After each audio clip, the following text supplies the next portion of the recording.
প্রিয় ছাত্রছাত্রীবৃন্দ, আজকে আমি একাদশ শ্রেণীর প্রথম সেমিস্টারের রাষ্ট্রবিজ্ঞান বিষয়ের প্রথম অধ্যায় রাষ্ট্রবিজ্ঞানের প্রকৃতি ও পরিধি এই অধ্যায়টি থেকে কিছু এমসিকিউ প্রশ্নোত্তর আলোচনা করলাম।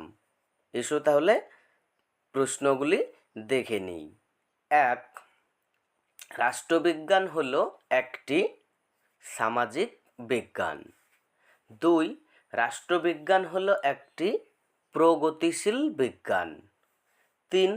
আন্তর্জাতিক রাষ্ট্রবিজ্ঞান সম্মেলন অনুষ্ঠিত হয় 1948 খ্রিস্টাব্দে। কোন দেশকে রাষ্ট্রবিজ্ঞানের শ্রুতিকাগার বলা হয়? প্রাচীন গ্রিসকে। 5.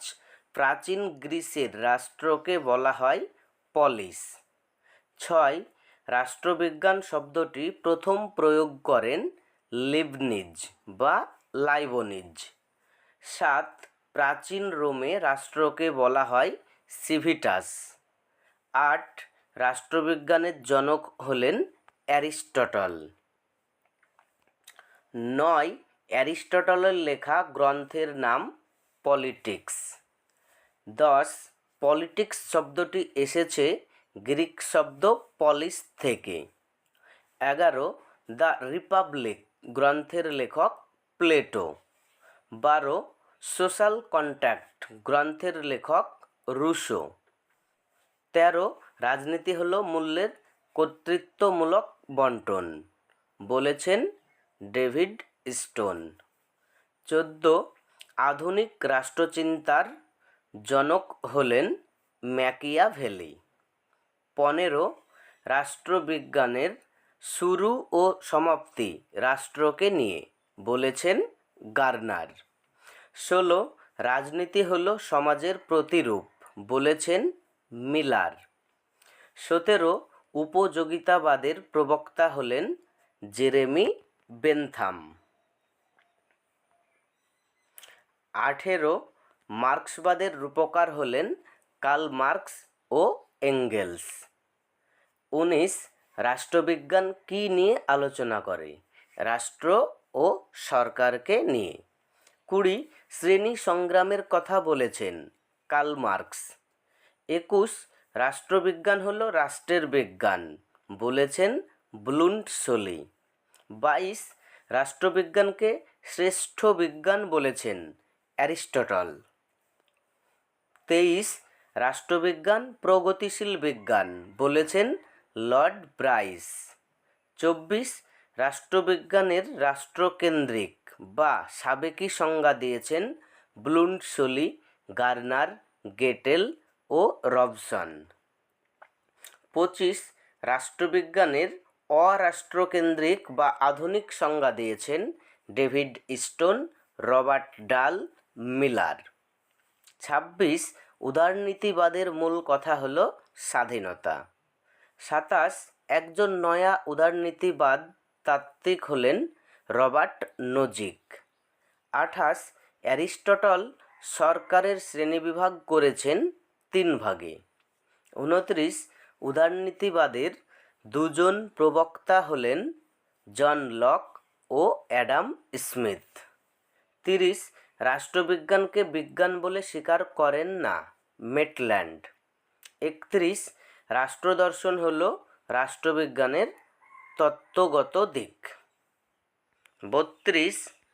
মানুষ রাজনৈতিক প্রাণী, একথা বলেছেন অ্যারিস্টটল। 33. রাষ্ট্রকে একটি শাশ্বত প্রতিষ্ঠান হিসেবে গণ্য করে উদারনীতিবাদ। 34. উদারনীতিবাদ বিশ্বাস করে শ্রেণী সমন্বয়ে। 35. স্বাভাবিক অধিকার তত্ত্বের প্রবক্তা লক। 36. জনগণের সার্বভৌমিকতার প্রবক্তা হলেন রুশো। 37.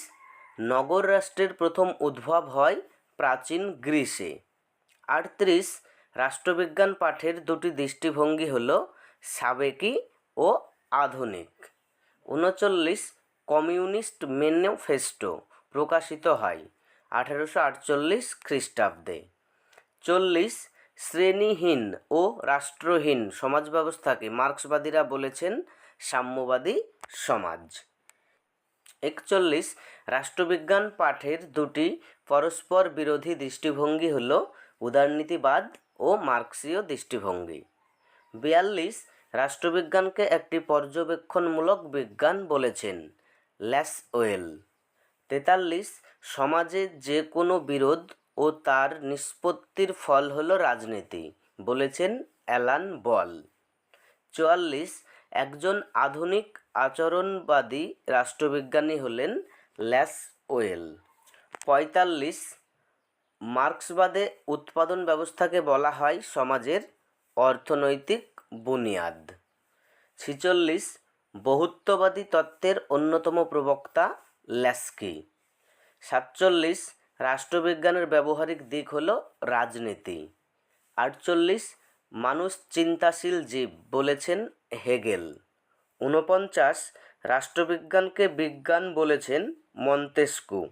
50 রাজনীতির প্রকৃতি হল রাজনীতি মূল বিষয়বস্তু, দ্বন্দ্ব ও পার্থক্য।